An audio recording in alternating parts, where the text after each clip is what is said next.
But the narrative that I hear from most African American black ladies, that if they go to white men, it's because they feel more financially stable with a white man. So I needed to learn how to calm down and let other people make decisions. At home, I had all the material trappings of a good life. You know, everyone could see that. And I was happy. I think a lot of people think that if you have a life or a marriage that doesn't work, it means you're not happy. No, I was happy. I just wasn't fulfilled. My marriage wasn't fruitful. It matters a lot to me to be healthy, to be in a great partnership. So I have a fiance who is incredible, and I want to support him and see him thrive, and he's doing the same for me. And then I also want to be a great mom, and I want to have more children. So right now, if everything I'm doing kind of fits in with that, I know that whatever it is that God uprooted me from Atlanta for, you know, I'm still going to meet. For me, it was, no, like, I like being a wife, so what went wrong? I like having a home. What went wrong? I like being a mom. What went wrong? And I realized it wasn't even that my partner was wrong. It was that I was submitting to the wrong man. Submission is still good for me, but I was submitting to the wrong man. The word submission always goes with money, and that's the problem. So if I can get my own money, if I can buy my own things, am I not still empowered because no man can ever buy it's the greatest gift I can give to my husband would be to submit to him, because he can't give me anything I can't get myself. So the thing that makes me so happy is that I met a man who does not make as much as I make, because if I'm on... Wait. Oh, you're like, this is just...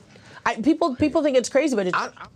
I'm gonna call you out. I gotta let the people know. Yeah. You know what I'm saying? But put a picture up on the screen of her husband. Oh, here we go. Make no mistake. If you're somebody who's on track for billionaire status, he's not gonna make as much as me. So should I be alone? Like, should I reject love just because that person can't make more than me?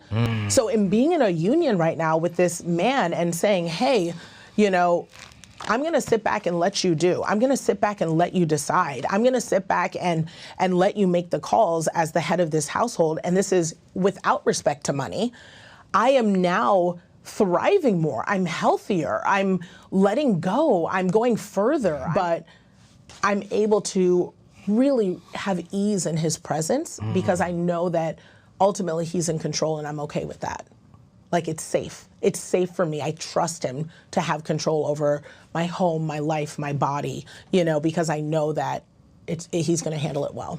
He comes in, just the other day, he came in after working, because he's a music producer. So he's California poor, which means, you know, every home there is like $1.5 million. You know, it's like that. Absolutely. But he came in, he's a music producer, and he also is a performer. So he came in at 2 a.m. and then fell asleep on the couch, you know, listening to like music for other clients. So I mean, like, from one job right to the other job. It's that work ethic that I respect, because I recognize it. That's how hard I work. So I came in, you know, because I stay up for my man. The minute that the door opened, I say, hey, do you need food? What do you need when you come in? How can I help? Even though I worked a work day, because I understand it. So I'm coming in, he fell asleep on the couch, taking off his shoes, making sure he's good, you know, all of that, help carry him to the bed because he's just tired, his feet hurt, you know, and then the next morning I'll wake up, make sure he has breakfast. I'm tired too, but I have a little bit more than he does. He does the same thing for me. Like, it really is a union of 50-50. We leave our paychecks at the door, you know. That's not a title that matters inside the four walls of my home. Take a long look at the comments that I'm putting on the screen right now. This is a response that Black women are giving to a Black female multimillionaire who is submissive to a starving artist, or as she called him, a California poor white man. After she broke up a family that, by her own words also, he was happy in the marriage, but not fulfilled, whatever that means. I'm listening and I'm reading the comments, and I'm not seeing anyone saying that she's settled. Now, when Ebony K. Williams came out and said, if he's a bus driver, he has to own the bus, Black women loved it.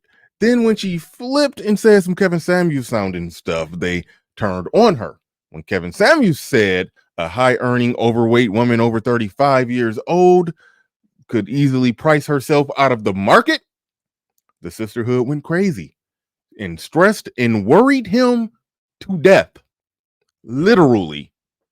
Well, you know, high blood pressure and Red Bulls and a big booty Latina had something to do with it, but that's neither here nor there. You get my point. They wouldn't let him relax on that one. They would say he's trying to convince us to accept mediocrity. But here we have a black woman in full confidence, waxing poetic about how submissive she is to a white man that she makes probably 40 times more than. She said they check their income at the door when they walk in that house. Whew, just so beautiful, so touching. She takes his shoes off, gets up extra early before she goes to work to make sure that he has some breakfast. She was practically singing the Destiny's Child song, Cater to You. You know, the song that black women said was like slavery, but they have no problem with it.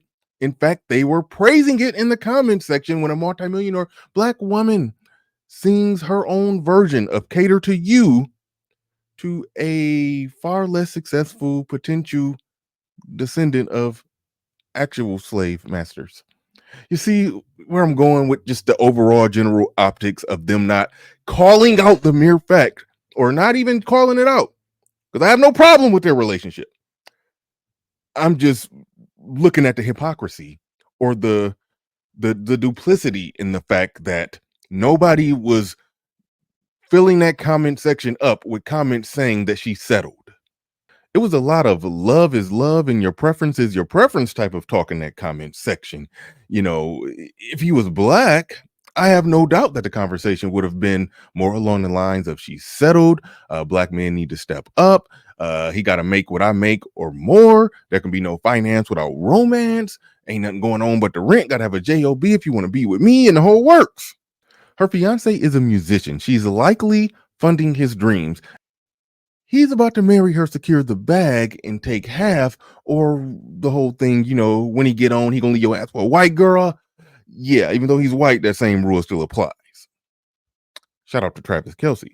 In all seriousness, I have no issue with people dating interracially, but the contradictions must be called out.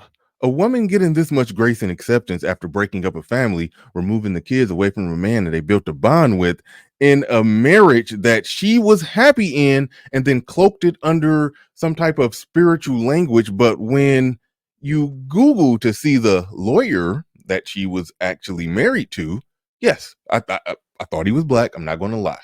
But I saw that he was a Jewish lawyer and a bit schlubby, not that attractive.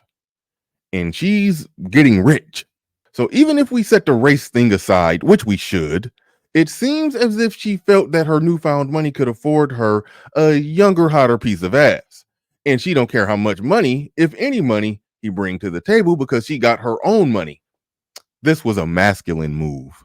But because she's a woman, she gets to cloak it under the guise of love language being fulfilled in a spiritual journey. And this man sitting there interviewing her, and I'm like, bruh, you leaving a lot of meat on the bones. I'm listening to her talking. I'm like, bruh, like, get in there. Like, the basket is that way. This is how I felt watching that. Ollie, don't let her go away. That's did the lady just leave? Yeah. Oh, that's too bad.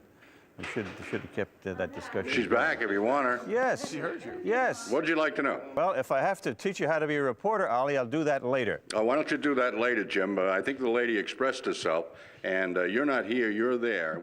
All right, no disrespect to Anthony O'Neill. Go check him out. He runs a nice platform over there. And shout out to Obie Allen from We Need to Talk. He covered this. That's how I saw it as well. Click the video right here. If you like this type of content, you'll definitely love Machismo TV. With that said, I'm out of here. Peace. We gone.